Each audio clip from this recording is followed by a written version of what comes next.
LinkedIn presents. Imagine that you've just graduated from a prestigious university. You're in your young 20s, you have all the energy in the world, everything to look forward to. But unlike your peers, who are maybe starting their first jobs, finally making some money, decorating their awesome apartments, you've taken another path to chase a dream. I'm Morra Aarons-Mele, and this is The Anxious Achiever, the show that looks at the intersection of mental health and work, and how we can all do both better. The LinkedIn Podcast Network is sponsored by TIAA. TIAA makes you a retirement promise, a promise of a guaranteed retirement paycheck for life. Learn more at TIAA.org/promises pay off.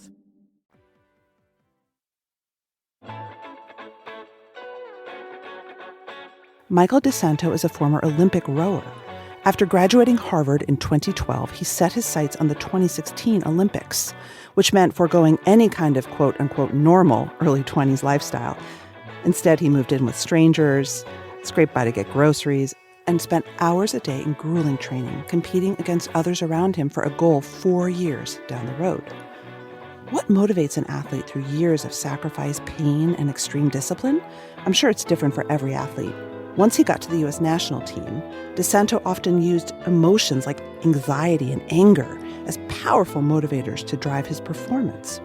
It's a long journey to make the Olympic team, and one that never has a certain outcome. We know that mental health of athletes has come to the forefront. Just take the example of Simone Biles, who is back in action this week at the Olympics after dropping out during the Tokyo Olympics last time because of her mental health.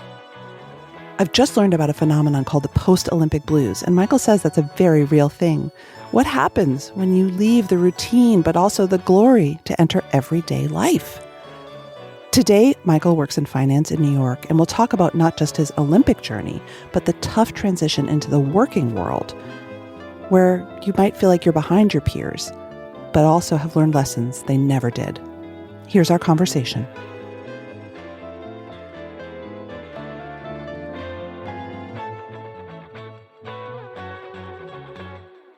I wanted to start with a question. I love to learn about people's routines. Mm-hmm. And I would love to hear what a typical day looked like when you were training for the Olympics as a rower.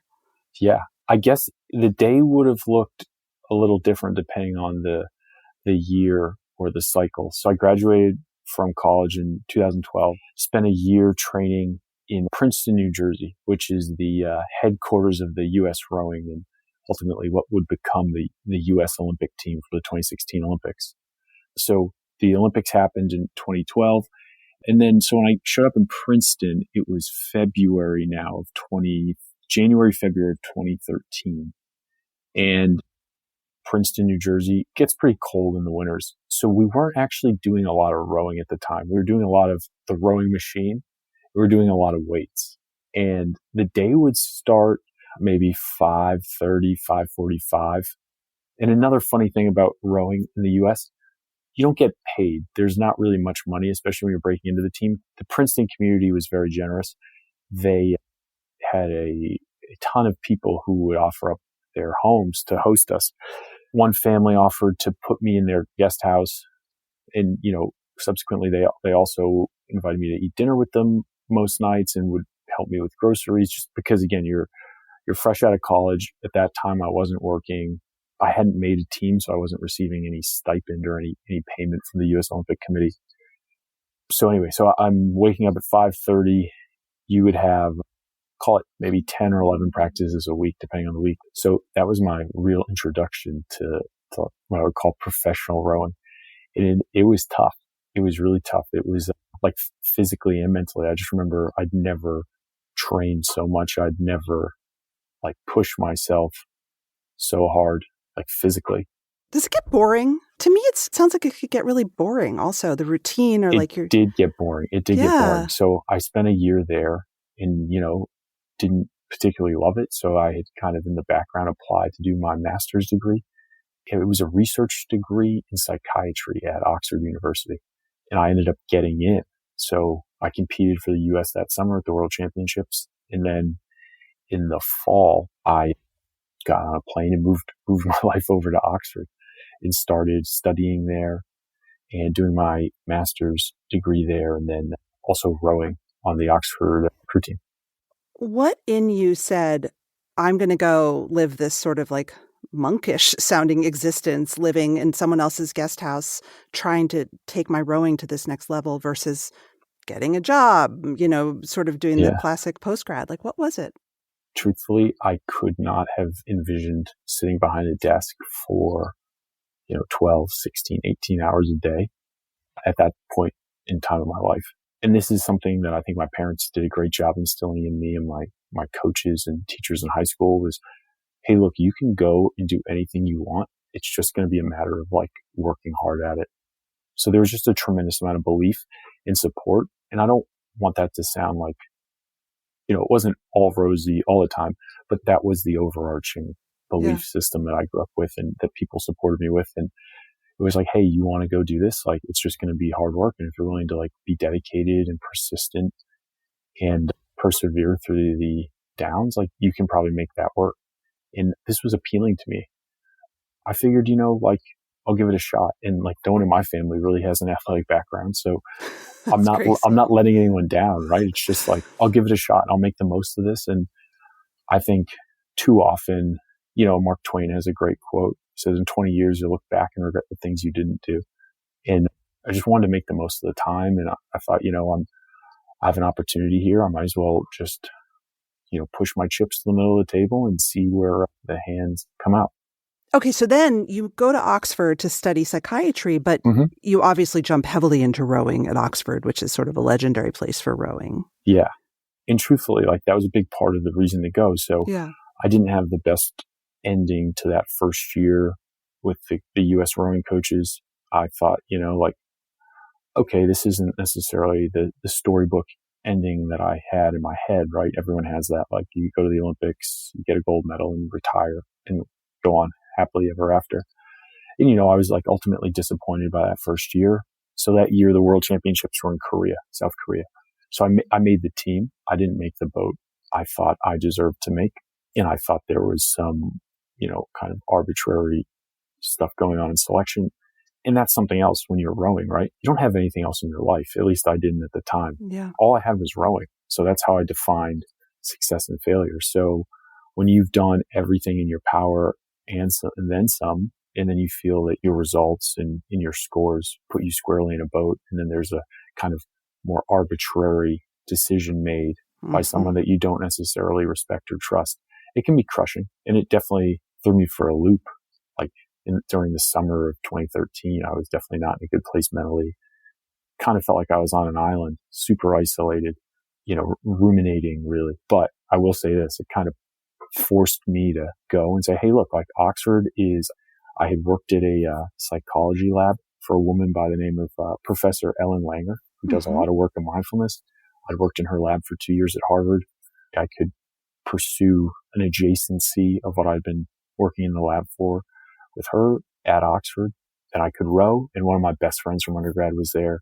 One of my idols was also at Oxford at the time. And it was just like, if I couldn't go to the Olympics, and at that point, I didn't think the Olympics were on the table. I thought Oxford and rowing in the boat race, that would be a pretty good way to like end my career. You get your master's degree, you row, and then, who knows where life takes you. Where did life take you? Yeah. So I was at Oxford, I was at Oxford for 2 years, it was around a great group of teammates and a special coach, a guy that ultimately helped me return to the U.S. and get back to the Olympics. While I was there, the U.S. team struggled. They didn't do particularly well. So the U.S. coaches kind of said, hey, look, if you're still interested in doing this, then you need to show back up in Princeton, New Jersey in the spring of 2015. So I ended up putting my master's degree on pause, went back to Princeton until August of 2016, where, I made it back into the team, into the boat I wanted to be in. We qualified for the Olympics, ended up going down to Rio de Janeiro competing, finished fourth, which was bittersweet. When I left Princeton, New Jersey initially in 2013, I never, ever, ever thought I'd be back making the team. It was just a total 180.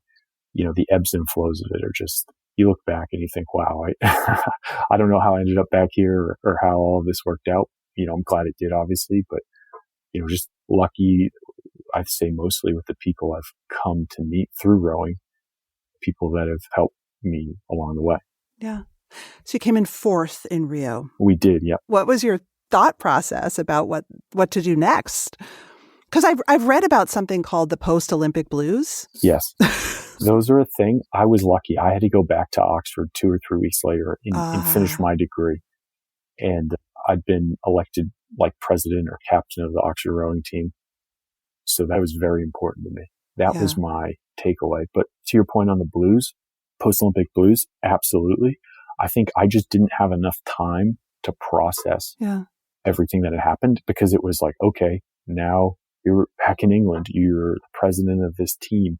You have all of these good athletes. You're kind of expected to win this big race that's very public. Mm-hmm. It's and you did win it, right? We did, yeah. Luckily, I won it 3 times. But the hardest one was the last one, being the president and the captain of the team. You feel like everything's riding on your shoulders, or any failures, you start internalizing that stuff. You feel that you let people down, or you should have been a better leader. You should have been able to navigate this, so it was just an incredible year of, pressure and tension off the back of an Olympic year, which was all pressure and tension as well. I guess looking back in hindsight now, incredibly rewarding. But at the time, I remember finishing the boat race in 2017, having won, and not feeling excited, but feeling relieved. And I think in hindsight, that's when my rowing career should have ended. I should have pulled the plug. I should have said, I'm good. I've done everything and more that I ever thought I could in the sport. One of the things that you said to me, which is part of why I really wanted to talk to you, is you said that in hindsight, after you really left rowing, you realized that for years you used a lot of anxiety and a fear of failing and pressure to get you into that boat and give you that sort of 6th gear every day. Mm-hmm. And it stopped working for you at some point. It did. I think it was right around 2017. I mean, at my best, I was just so angry. I was so pissed off. I was, at times, especially on the national team, probably not a very good teammate, because I was able to build up this me against everyone. I got to prove it. Got to got to go out and beat everyone. Can't give anyone an excuse to keep me out of the boat. And it was just this very angry, aggressive mindset anytime we would race. And we were racing twice a week. And when I was at my best, I could channel this inner anger and this inner adrenaline. And I could do stuff that I don't know how I did it. I don't know how, I could just put down performances that were certainly my best. And as you mentioned, after 2017, that energy channel it dried up. Was the anger theatrical anger, or was it real anger? It was real anger. It was like fight or flight. It was a visceral feeling. Like your life depended on it. Yes, exactly. I don't think I ever got complacent, but I think in a way you've kind of hey, look, you've proved it. You're not the guy on the outside looking in it anymore. And right. I needed to find a new energy source. And I again, after 2017, I never could. But you kept rowing. I did. Yeah, I did. I did want to get a medal. I thought that was meaningful. I was able to start working in a part-time capacity for the firm I'm at now. But in the lead up to the Tokyo Olympics, the team moved out to California. 2020 were those, or which ones? Yeah, so they got postponed because of COVID to 2021. Right. But the team moved out to Oakland, California, and the structure was much more so that guys could work jobs and were expected to work jobs. So you go basically whenever fits your work schedule. To your point again, that monastic lifestyle is a 28, 29-year-old when you've already been to the Olympics. It starts to wear on you, especially when you're seeing your friends now get married, get promotions. Their quality of life is getting a lot better. They're no longer the junior people at their firms or bottom of the totem pole. They're making more money. They're going on trips, and you're more or less in the same place. You're missing weddings. You're missing trips with friends and family. you're missing a lot of life. That stuff didn't really bug me at all the first go around. And then it really started to grind me down, and it really started to bug me. Something is, innocuous is like, oh, people are going out on Thursday or Friday and you want to go see them because they're passing through San Francisco, and you can't do it because you have like racing in the morning, or you're trying to go to someone's wedding, but you get in trouble because you have Sunday practice. Oh God. That was just kind of decided about 36 hours in advance. So that really, I'd say it was a slow recession on my end, mentally at least. It was 2018, I kind of made it through. And then at the end of 2018, it just really started to get bad. What does get bad mean? I just started like kind of checking out, or more mentally not as engaged in the sport, and really falling out of love with the thing that had given me so much pride and joy. And if you like, I think if you boil it down further, like something that had given me a lot of dopamine and a lot of happiness was now bringing me a lot of stress, a lot of anxiety. I wasn't getting the same response from it. It was just it wasn't a labor of love. It was just labor. But you stick with it because, you're taught not to quit, not to give up, to see things through. And you do that, but you do wonder, what would you have been better served maybe having taken a step back a little sooner than you did. When did you finally leave? What happened? Yeah. So COVID happens in March of 2020. Everyone's told to go home for 6 weeks because we couldn't train. And then, 6 weeks becomes 2 months, becomes 6 months, it becomes 8 months. And we go back out to California in the fall of 21. But again, I'm kind of just not super invested at this point. Spring of 21, me and another guy, we left the training center. And there's one boat class in the US that the coach doesn't get to select. It's the pair. So it's more akin to like the selection procedures for track and field or swimming, where you just show up at a trial. If you win, right, you go. No one else showed up at the US trials. We won, but we didn't get to then go to the Olympics. We had to go, and the boat hadn't been qualified the year before. So you have to go to this final qualifying regatta in Lucerne, Switzerland. And, ultimately we came up short. We finished third. We needed to finish in the top two. So that was the end of the road for us. So that was disappointing and pretty, not the fairy tale ending you want, but I will say this, like in terms of taking control, saying like, you can't control the end result. You don't know what the result's going to be. All you can do is back a process or back a group of people or people that you believe in. Yeah. And that was a good way to end, because the coaching, I believed in, the plan, my teammate who was there, I believed in. So there was some closure to that, even though it wasn't exactly what I wanted. I want to go back and I want to talk a little bit about the motivation factor and the anger and the anxiety. Mm-hmm.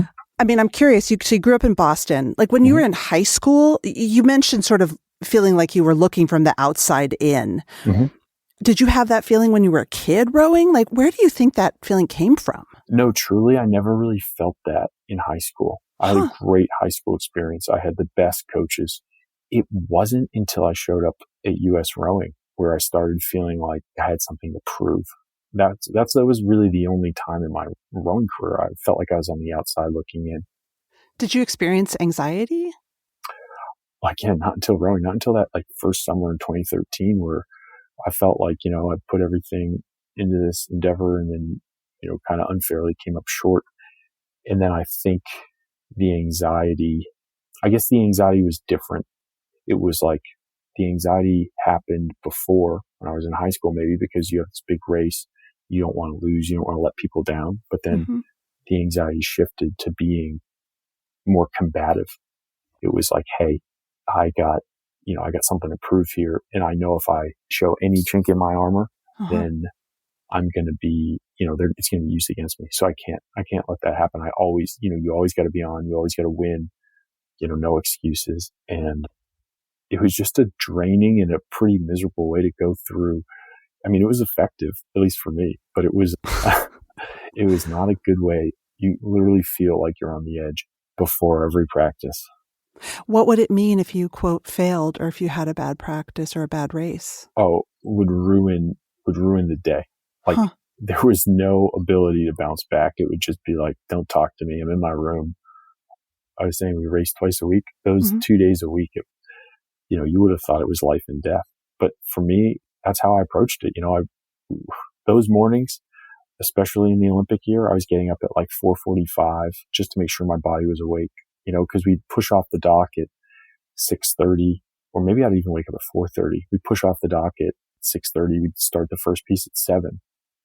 So I wanted to give my body enough time to warm up so I could maximize it. And, we're talking about a sport that's pretty routinely determined by, fractions of seconds and in feet or inches. So, if you can go from your body being able to perform at 99.5 versus 99.75, like that's a big jump. That's a medal. Exactly. I was willing to do anything, anything to like be competitive, to get an edge, anything within reason, of course, not crossing the line. But so if it meant like getting up early, if it meant, just like getting to bed, if it meant spending more money on what I perceived to be good food, you would just do all of these little things with the belief that it would add up over time. I mean, I guess my question is, if you don't feel like it's life and death, how else do people sustain that level of intensity and commitment? Because, I mean, I understand why it's exhausting, and personally, I get it. It's exhausting and draining to use anxiety and anger and cortisol to fuel greatness. But how else could you have done it? Could you have lived that existence being the person you are using some other motivational tool? I'm not sure. At the time, I'm not sure. It was largely self-imposed. I guess like my closest friend at the time, and still one of my close friends, were driven by a very similar like motivating factor, that fear, that anxiety. I don't know. I guess some people have a more positive outlook, and I guess I maybe have shifted my outlook broadly since rowing ended. But at the time, it was a very bleak, negative outlook. It's like, this will not work out for you unless you do something about it. Oh my God. So it was just like, well, I better do something about it. And it was just like, you felt like your back was against the wall. You had to show up, and again, you had to perform. And, maybe that was just my perception of it, but it was certainly, in my world, that was like what I was feeling and seeing, at least through that lens. I mean, I think some people could say that it was maybe healthy for you that you sort of lost the ability to exist sheerly on adrenaline, cortisol, anger. Like, how do you look at it? It's been now how many years that you've been a sort of civilian? It's been 3 years. Oh, that's not very long. I'd say it still comes in, right? Like a lot of people in New York work in finance, and if you're working on something and you have a presentation to the group, there's definitely this fear element that you don't want to, you don't want to look stupid. You don't want to have something that you can't answer. You want to be able to answer it all. You want to know it all. And the drive for me still is like, I just don't want to look stupid in this big group of my colleagues. We have a meeting every Monday, and the guy who runs the place I work at is very, very sharp, very sharp. And he knows all the numbers on all the different companies we work on. So like, you can be called on and he's asking you a number, and like, you better know the number. So I learned that pretty early on, and it's not hard for me to do, but I definitely get, especially in larger groups, I start maybe spectatoring a bit and thinking, oh man, I don't want to look stupid, or is how I'm about to respond going to sound dumb, or how do I sound to the group? There's still some of it in there. I'd say it's less so now. Yeah. But there's still some of it. And for me, it's been the most powerful motivator I've come across. The LinkedIn Podcast Network is sponsored by TIAA. In the last 100 years, we've seen financial markets swing, new currencies come and go, decades of savings lost in days, all showing that a retirement plan without a guarantee, quite simply, isn't enough. So more than a retirement plan, TIAA makes you a retirement promise.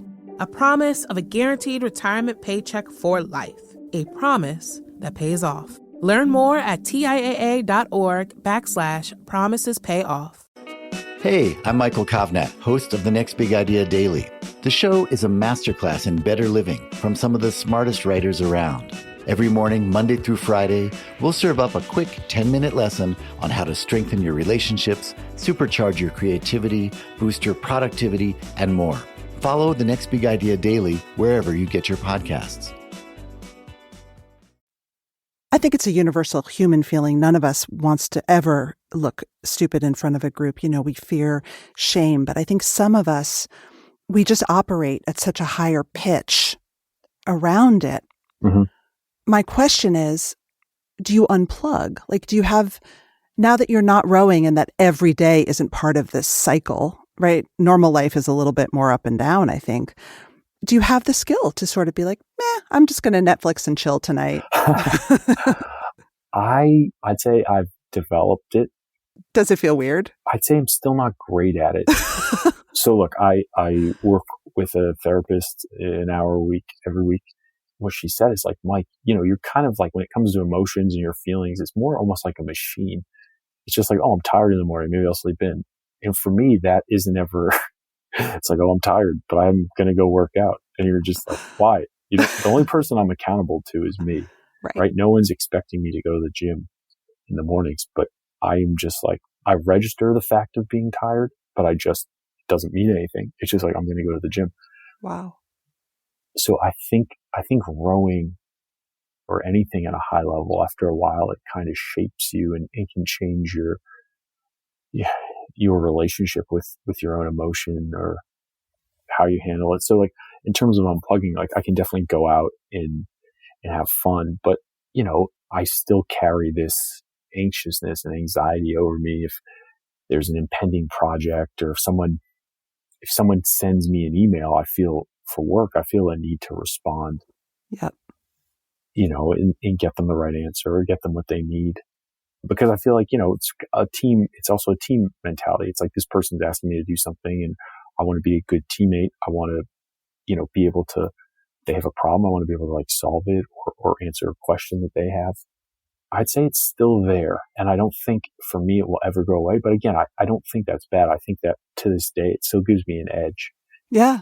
It can make it hard at times. It can make it hard to fully enjoy the weekend if you have something that might be coming in or a request or because you're worried about that impending thing. But then I think it also means that you're going to be pretty responsive. You're going to be pretty on it. You're going to say, I don't want to mess this up ultimately because I don't want to look silly or stupid.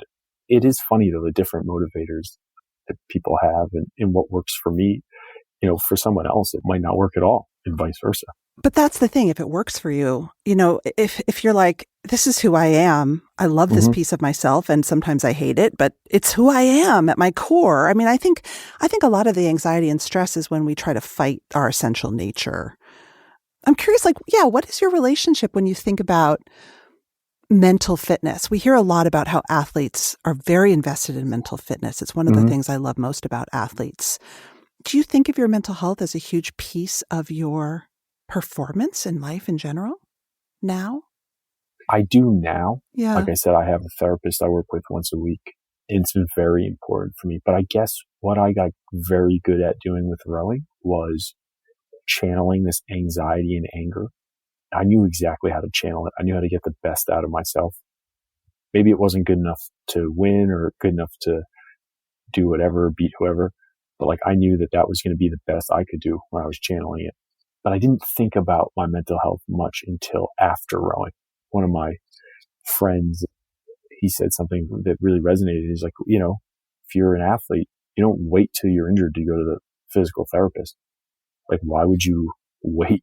Why would you wait until there's a huge issue to go see someone who works in mental health? I thought that was a pretty profound statement and certainly one that as an athlete you can relate to and it resonates with you, right? I would go see the PT when I was rowing full time once, maybe twice a week, and maybe I'd have little dings or whatever, but by and large it was mostly preventative so that things wouldn't crop up. And it's a balance, mental health, and I think it coincides a lot with your work-life balance. And I think, again, I'm only 3 years into the workforce. So right now I'm probably feeling pressures and stresses that as I hopefully, mature in the organization and continue to grow, I'm sure I'll feel different ones, but I'll maybe feel a bit more equipped or better suited to handle. But I don't think there will ever be a time where I'm going to say I'm not going to be invested in my mental health. When I'm at my worst, I have, meeting a therapy session. I just feel like a wave of calm and relief washed over me. And that's from just talking, right? It's pretty powerful stuff. And I know there's been tons and tons and tons of research, whether it's on mindfulness or journaling about the benefits. So I'm a big believer. But again, I think what works for me might not work for others. You said, I knew exactly how to make it work for me. I knew exactly how to use my anxiety to make it work. I'm curious, was that by hearing voices in your head? Like a lot of people hear an inner critic, or they hear a voice in their head and the voice is like, you're lazy, or you're going to fail, or you're going to lose your business. Like they hear voices that motivate them. A lot of us feel feelings like, yeah, what made it click? It was that. Huh. It was that inner voice, but it was also, I would conjure up these situations that may or may not have been rooted in reality. Yes. But it's your anxiety. And by definition, anxiety is not rational. So they were these irrational situations. And I was like, this will be so embarrassing. You're training for the Olympics, your friends and family know, and then you have to explain to them why you didn't make it. And I was just like, I'm not going to be in that position. Wow. And I guess I was just like a pessimist, right? I was like, if I don't do these things, I'm just not going to make it. So I have to do these things. And again, my view at the time was like, not that it will work out. It was that it's not going to work out unless you do these things. And that's probably a subtle shift, but it had like a pretty meaningful impact, and it really impacted how I approached it. But no, towards the end, I knew basically if I got to the start line and I wasn't nervous and I wasn't angry and I wasn't, all of these things, then I was in trouble because I didn't have that extra fuel source to get me where I needed to go. So what I tell people, and I was just talking to a younger rower who reached out yesterday and we were talking, and he's asking how do you manage the nerves and the anxiousness? And I was like, honestly, they'll never go away. Right. You just will learn how to channel them and use them. And I said, when they aren't there, that's when you have a problem. Anytime I've had the nerves and the anxiousness, it's been a good result. Anytime they haven't been there, for me, it's a pretty, and when they're there, right? Your heart's racing. You know it. You're sweating just sitting there.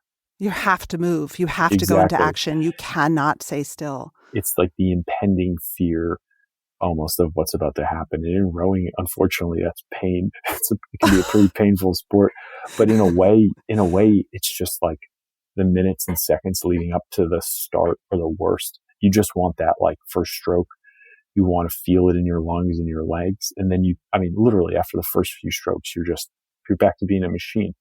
You're not really thinking. You're just doing what you've trained to do. Jaylen Brown just voted MVP of the championship-winning Boston Celtics. He said something really interesting, which is that when he's on the court, he wants to think as little as possible. He wants the muscle memory to take over and all the practice to pay off, which is I think something similar to what you were saying about just when I'm in the stroke, once I've done those first few, I'm good. But for him, he's spoken about how at one point the anxiety and the chatter, God knows, right? Boston media, the chatter about this team. And when he lost his starting spot in 2018, it just got to be too much and he couldn't get into that place.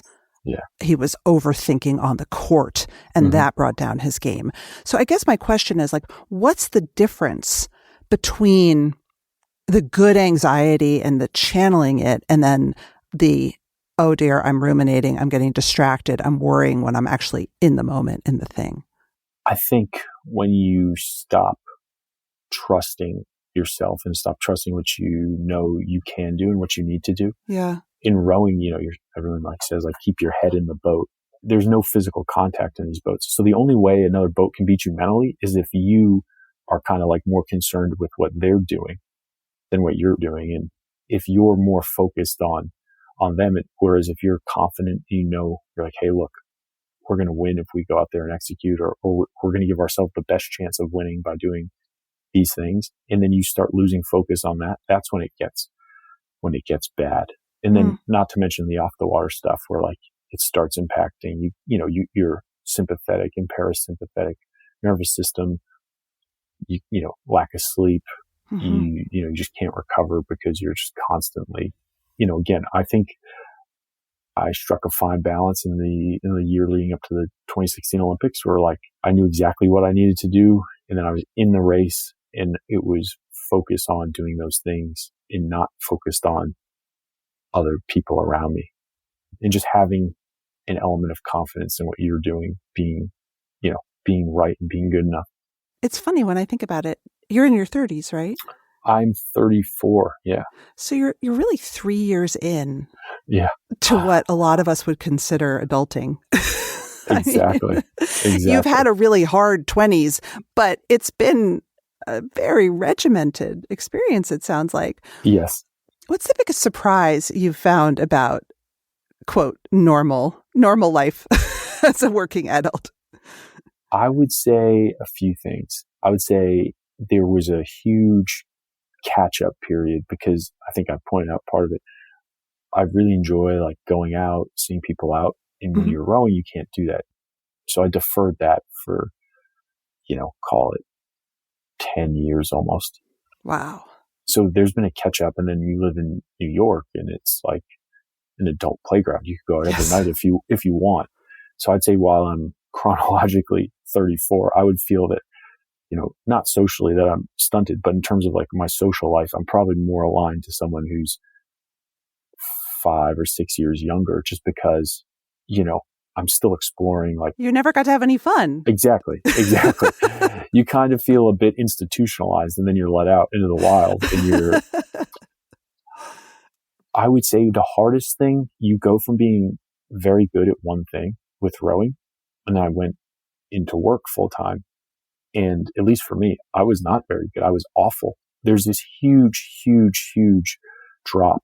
And you go from being like one of the best in the world at one thing to now you are awful. And, it's magnified. You're in New York. Everything's fast paced. There's a lot of type A personalities in New York, especially in finance. So you're at the bottom of the totem pole. You're not good. Things are just, over your head. You feel like you're drowning in work. Everything's taking so long. You don't understand. That was really, really hard. Just being like, man, I'm so bad at this job. Well, you're new at it. I don't know if you're bad at it, but yes, you're new at it. No, exactly. And I think I've gotten a lot better, but it was a very, very hard change. It's still hard and I still have a lot to learn, but it's definitely gotten more enjoyable as I've gotten better at it. I think I was really lucky again to not have the post-Olympic blues. So in the lead up to Tokyo when I didn't make it, we finished rowing on a Monday or Tuesday. I was in New York the following Monday starting.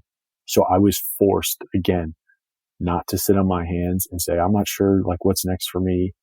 I'm no longer Mike the rower. Who am I? It was like, well, now I'm Mike who's really bad at this job and I better figure out a way to get better at it really quickly. So in having a job, and especially one that moves at like the pace that it moves here, you couldn't be ruminating on what had happened. And I think I was lucky for two reasons. There was a sense of closure with how it ended, again, because I was focused on the process and trusting the process. And I know that's cliche, but truly that's what it was. It was trusting the coaches and the program and my teammate in what we were doing. Totally bought into that. And I said, hey, I believe in all these things. And if that doesn't get us to where we want to go, I'm okay with that because I believe in all the steps along the way. And then it was like, and by the way, now you are focused on this new thing that's going to require, every ounce of your focus and dedication because you just need to get up the learning curve because you have no background in it and you're starting your career basically as a 31-year-old.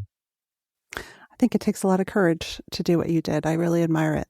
Well, I appreciate it. I think I think I look back and there's a huge amount of luck in terms of, as I mentioned, like, you don't get to choose your parents or your siblings. I got lucky with my friends and coaches along the way.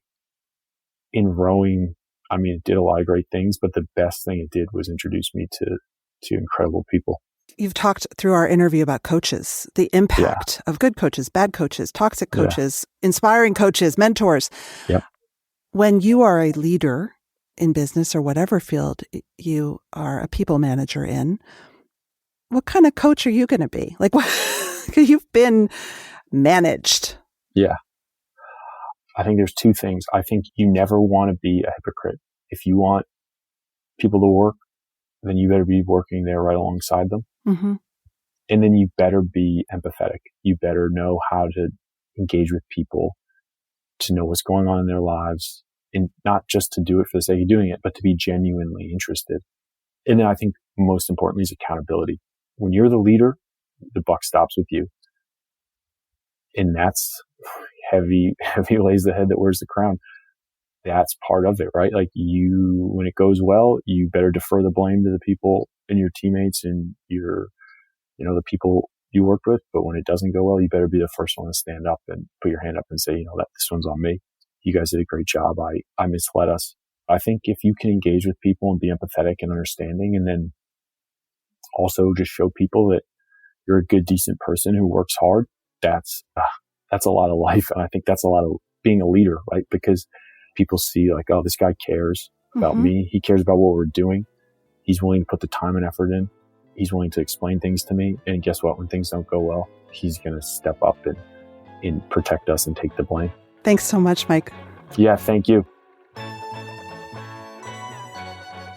That's it for this episode of The Anxious Achiever. The show is produced and edited by Mary Dew with production support and sound engineering by Nick Krinko. If you like what you heard, head to your favorite podcast app. Leave us a review.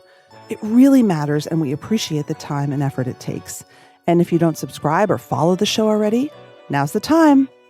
And let us know what you'd like to hear more of. I get some of my best ideas from my listeners, so find me on LinkedIn, send me a message. You can find my weekly newsletter there as well. A big thanks to LinkedIn and all the listeners out there and our guests in the Anxious Achiever world. Until next time.